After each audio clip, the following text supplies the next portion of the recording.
Pemirsa, hadirin semuanya, ilmu itu kalau nggak manfaat, bahaya. Jadi lawannya manfaat, buat yang punya ilmu, kalau nggak manfaat, ilmunya bahaya. Diancam dalam berbagai hadis orang yang punya ilmu tapi nggak manfaat. Wa'alimun bi'ilmihi lam ya'malan mu'adzabun min qabli ubadil wathan. Begitu disebutkan dalam syair Zubat. Wa'alimun bi'ilmihi lam ya'malan, orang yang punya ilmu tapi nggak mengamalkan ilmunya. Catat ya, bukan tidak mau mengamalkan, bukan belum bisa mengamalkan, tapi tidak mau mengamalkan. Wa'alimun bi'ilmihi lam ya'malan mu'adzabun, dia disiksa min qabli ubadil wathan, sebelum para penyembah berhala. Artinya nanti kalau masuk neraka itu, nerakanya orang yang alim tapi tidak mau mengamalkan ilmunya, itu lebih ngeri. Ya lebih ngeri. Indahnya Islam di situ. Jadi orang yang mau belajar dan orang yang sedang belajar itu oleh Nabi Muhammad SAW, selain diberi semangat pahalanya besar, tapi juga diberi sedikit apa ya, ngomong ancaman juga nggak enak ya.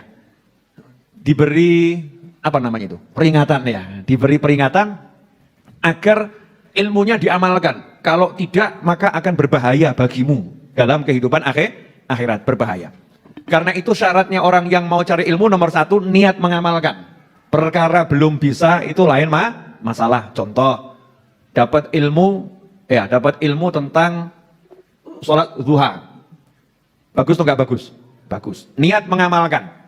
Dan kalau bisa langsung diamalkan. Nanti ditanya sama temennya, kamu udah mengamalkan sholat duha? Sudah. Berapa kali? Sekali.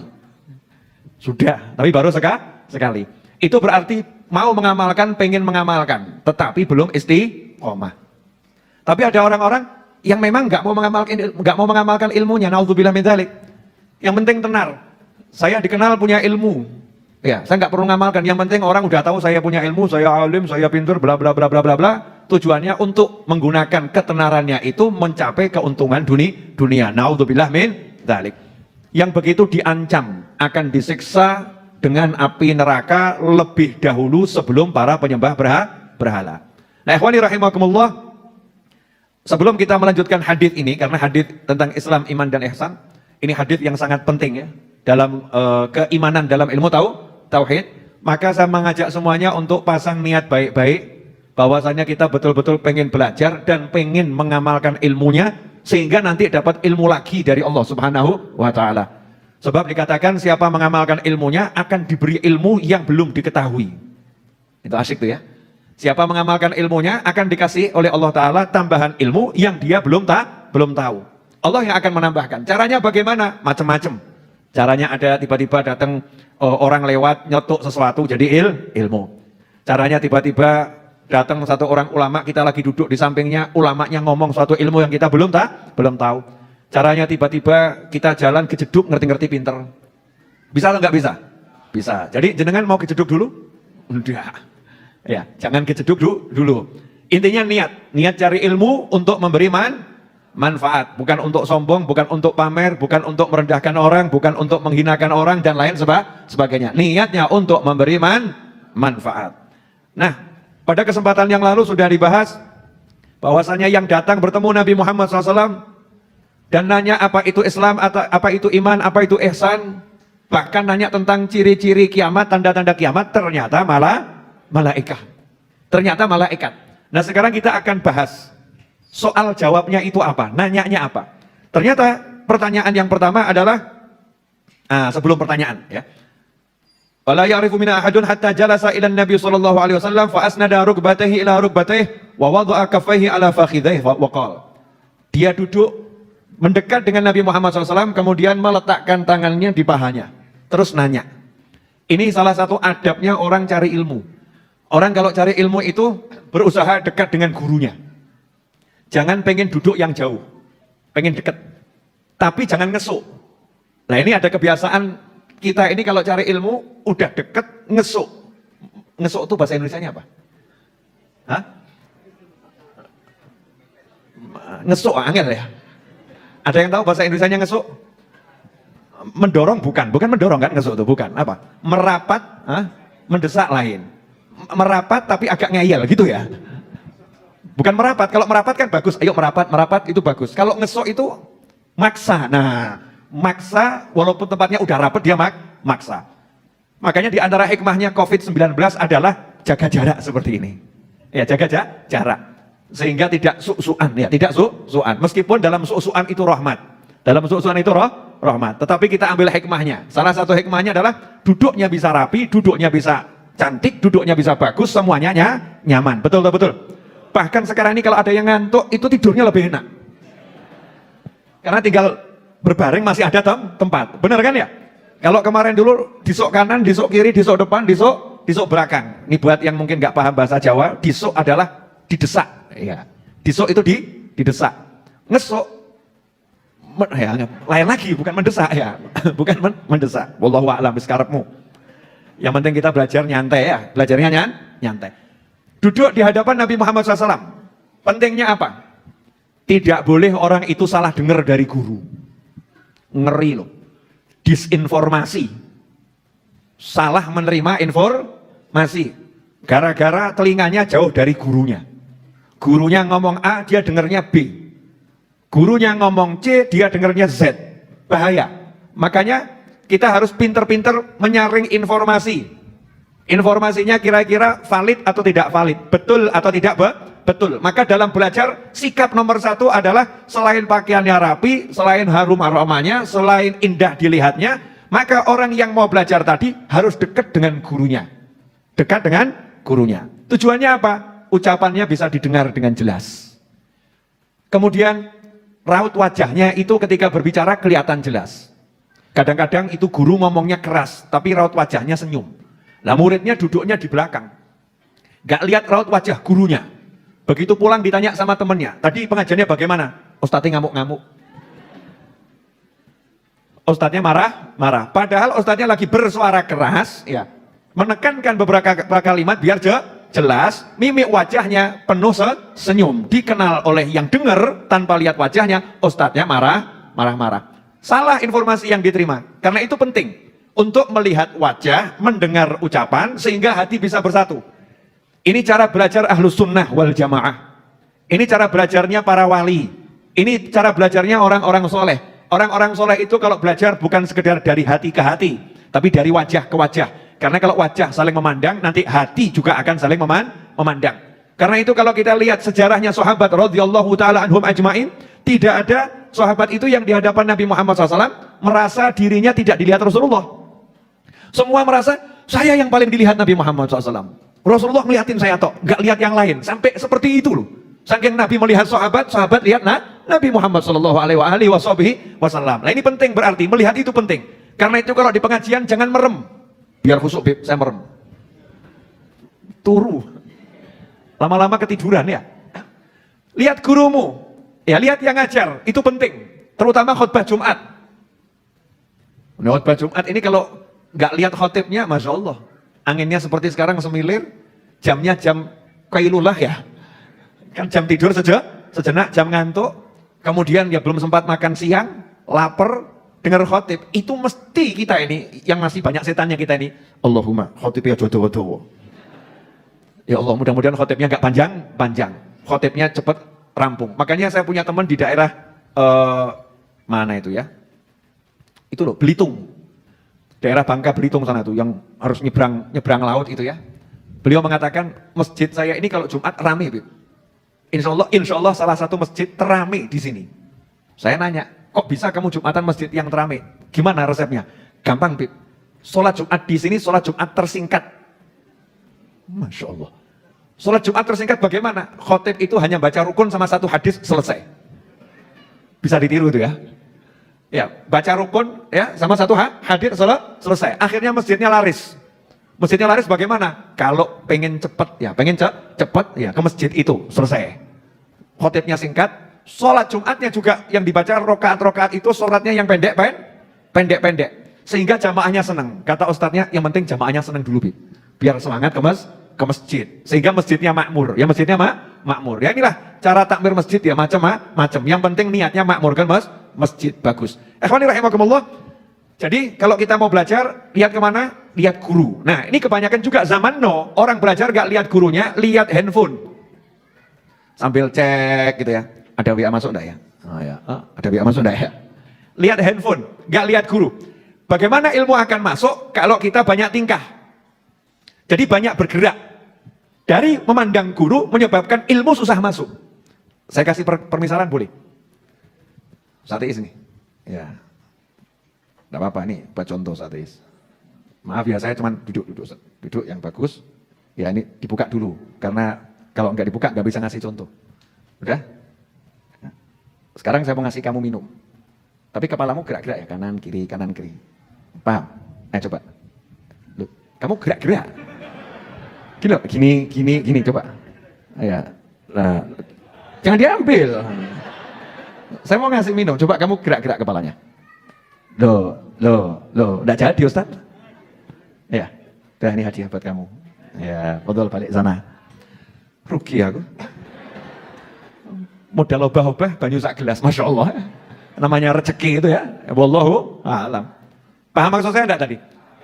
Bagaimana ilmu akan masuk kalau yang dikasih ilmu gerak terus? Maksudnya gerak itu hatinya enggak ke gurunya. Hatinya kemana-mana, badannya kemana-mana. Ilmunya susah masuk. Karena itu kalau kita lihat sahabat radhiyallahu ta'ala anhum ajma'in, ketika di hadapan Nabi Muhammad SAW cari ilmu, sahabat itu tubuhnya seperti pohon yang tidak bergerak, sehingga burung bisa bertengger di atas kepala beliau-beliau itu. Karena ala ru'usihim thair, seperti di atas kepalanya ada burung. Itu antengnya seperti apa kira-kira ya? Gak obah. Kenapa gak obah? Wasi kok. Maaf, saya mau ngasih contoh tapi gak enak, boleh ya? Pernah lihat ibu-ibu lagi serius lihat sinetron? Pernah? Ada yang modelnya begini. Betul kan? Terus jenengan dari samping motret. Cepet. Ya. Habis itu jenengan kirim ke grup. Ya, khusyuk. Judulnya khusyuk.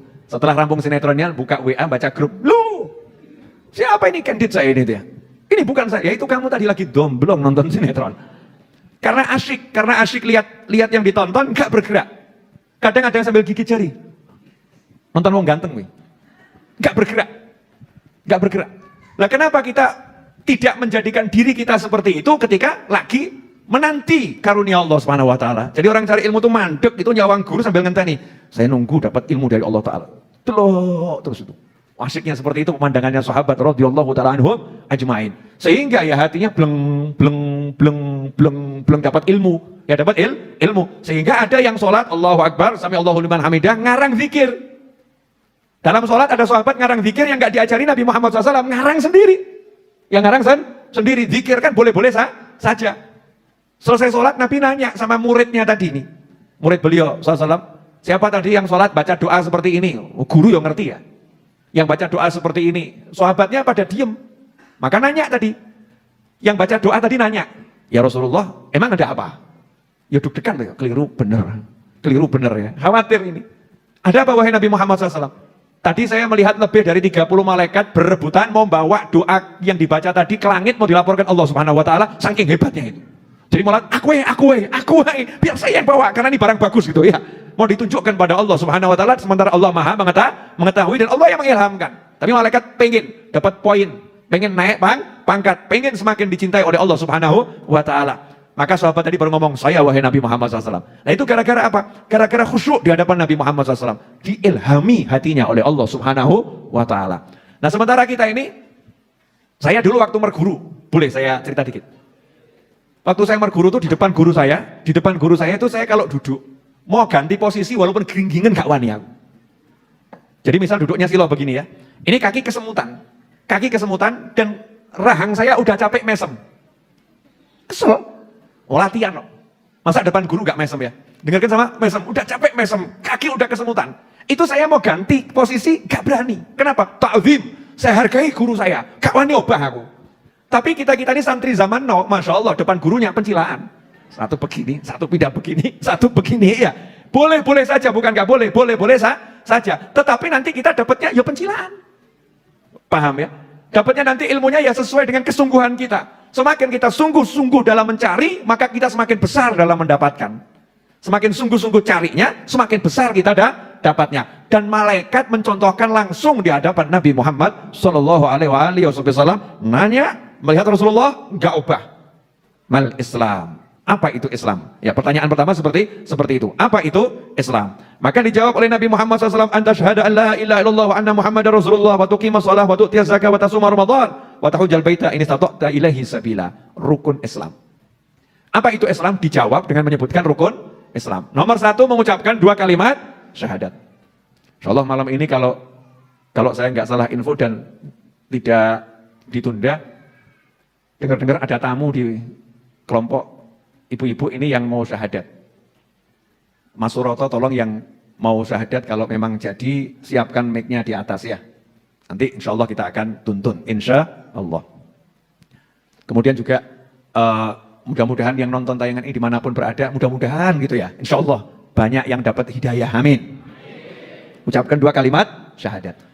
Begitu seseorang mengucapkan 2 kalimat syahadat, selama tidak berniat untuk murtad, dan tidak melakukan hal-hal yang menyebabkan dia murtad, maka dia saudaramu seagama. Tidak boleh disakiti, tidak boleh diganggu, tidak boleh dirasani. Kamu, saya, kita ngerasani muslim, ngeri loh. Ngerasani pakai mulut ya. Rasani itu apa? Gunjing. Gunjing itu apa? Menceritakan keburukan saudaranya. Artinya, saudaranya betul-betul punya sifat buruk diceritakan kepada orang lain tanpa saudaranya tahu. Betul-betul punya keburukan diceritakan kepada orang lain tanpa yang diceritakan itu tak tahu. Itu namanya gunjing, ghibah, ngerasani. Nah, tapi kalau ternyata yang diceritakan itu tidak punya keburukan, namanya apa itu? Fitnah. Namanya fitnah. Makanya jangan mengelak, aku nggak ngerasani kok, memang orangnya seperti itu. Ya, yang namanya ngerasani itu ya memang orangnya seperti itu. Paham enggak? Ada atau yang kadang komentar gitu? Saya nggak ngerasani kok, memang kenyataannya orangnya seperti itu. Nah, yang ngerasani itu ya begitu itu. Itu namanya ngerasani, namanya gunjing. Kalau nggak seperti itu namanya fitnah. Begitu ada saudara muslim kamu gunjing, Masya Allah, ancaman langit ngeri. Dosamu lebih besar daripada orang yang zina. Lah saya ngajinya gak tutup terus ngomong, kalau begitu zina saja sekalian, Bib. Nanggung ngerasani. Ngawurmu tuh ya. Orang zina itu dosanya besarnya luar biasa.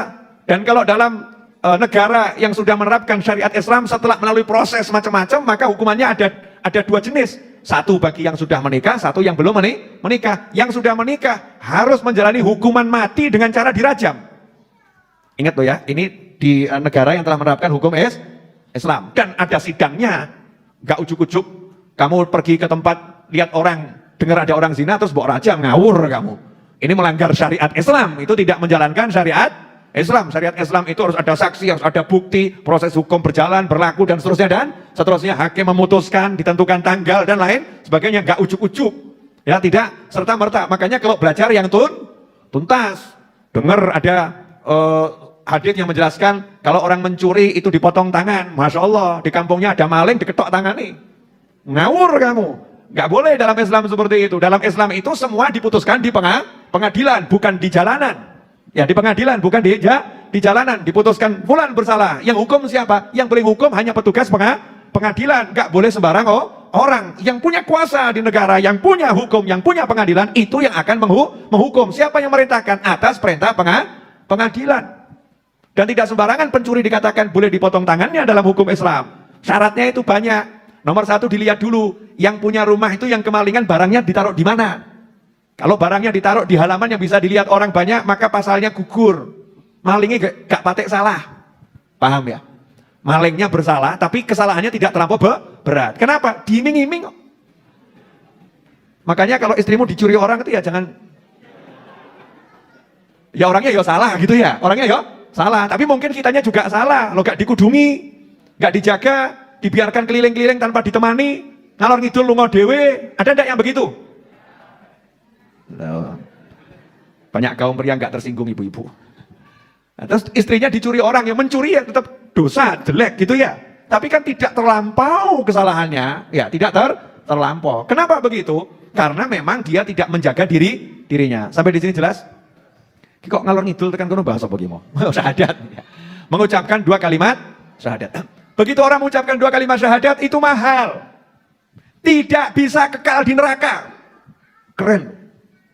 Jadi hukuman masuk neraka itu tidak akan kekal buat orang yang udah mengucapkan 2 kalimat syahadat. Dan kalau ada orang udah mengucapkan 2 kalimat syahadat masuk neraka, wah kebangetan wih.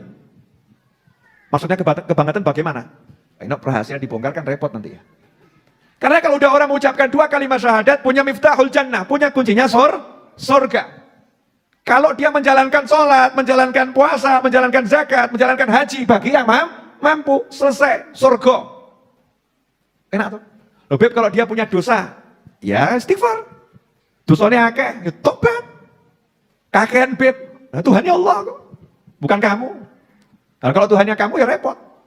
Tuhannya saya repot. Tuhannya Allah, gak ada yang repot. Allah maha mengampuni segala bentuk dosa. Yang penting betul-betul minta ampun. Yang penting betul-betul minta maaf. Sungguh-sungguh minta ampun. Sungguh-sungguh minta maaf. Allah Ghafurur Rahim. Diampuni oleh Allah Subhanahu wa Ta'ala. Jangan kamu mengatakan, kita era mungkin. Katanya tidak mungkin, Bib. Kenapa? Wah, kejahatannya setingkat tinggi. Pasal berlapis. Nanti gak ketoan. Saking kuandeli lapisannya itu. Gak mungkin itu. Dosanya kakean. Lah kenapa? Ya dia sudah bunuh ibunya, bantai ayahnya, kemudian dia bunuh kakeknya, terus dia bunuh tetangganya, dia udah bunuh 1000 orang. Masa ya tobatnya apa untuk diterima? Kok penak men tobat swarga? Nah, ini loh, kalimat begini tuh bahaya. Namanya orang di masa lupa, di masa lalai, di masa dia itu nggak inget ya. Namanya juga lupa lalai nggak ingat. Memang perbuatannya buruk, tapi Allah selalu ngasih kesempatan selama nyawa belum sampai di tenggorokan. Kalau mau bertobat sambut, bertobatlah, minta ampun sama Allah. Lah gandeng dosamu akeh, yo tobatnya tenanan. Kalau dulu kamu banyak bunuh orang, sekarang kamu banyak menjaga agar orang tidak terbunuh. Caranya gimana, Beb? Ya, kamu jaga di perapatan itu yang mau nyebrang ya wanonoken ketabrak. Lihat ada ibu-ibu tua nih takut ketabrak dibantu. Niatnya jaga nyawa, ben ibu gak ketabrak, ben dawa umur. Banyak orang yang sakit, kamu punya duit banyak, ini yang sakit-sakit ini, kalau nggak dibiayai bisa mati. Hidupkan dia dengan apa? Obati. Walaupun yang bisa menghidupkan hanya Allah Subhanahu wa Ta'ala. Sejenis nyawa dengan nyawa. Dulu saya suka itu Beb, nipu orang. Ya, orang yang kamu tipu hubungi semua, balik no. Orangnya udah mati semua, ahli warisnya ada. Namanya sungguh-sungguh. Saya nggak punya duit Beb, ya ngaku wae bloko. Nanti saya dimarahi, ya nggak apa-apa daripada kena neraka. Gampang tuh susah. Kalau buat yang sungguh-sungguh mudah. Sungguh-sungguh mudah, tapi tidak semuanya harus begitu. Tidak semuanya harus begitu. Memang ada nanti di bab tobat sendiri. Baca kitab Ihya Ulumuddin, panjang dan lebar. Intinya, orang yang punya 2 kalimat syahadat mahal. Dikatakan oleh para ulama, seandainya hatinya manusia yang udah punya kalimat La ilaha illallah Muhammadur Rasulullah SAW, hatinya ini dibuka. Matahari yang bersinar di siang hari itu akan menjadi gelap gulita, kalah padang dengan cahaya itu. Maksudnya sinar mataharinya nggak ngaruh. Contoh, malam ada rembulan, betul? Terang atau nggak terang tuh rembulan di kala purnama? Terang ya. Tapi rembulannya kalau siang hari ngaruh nggak?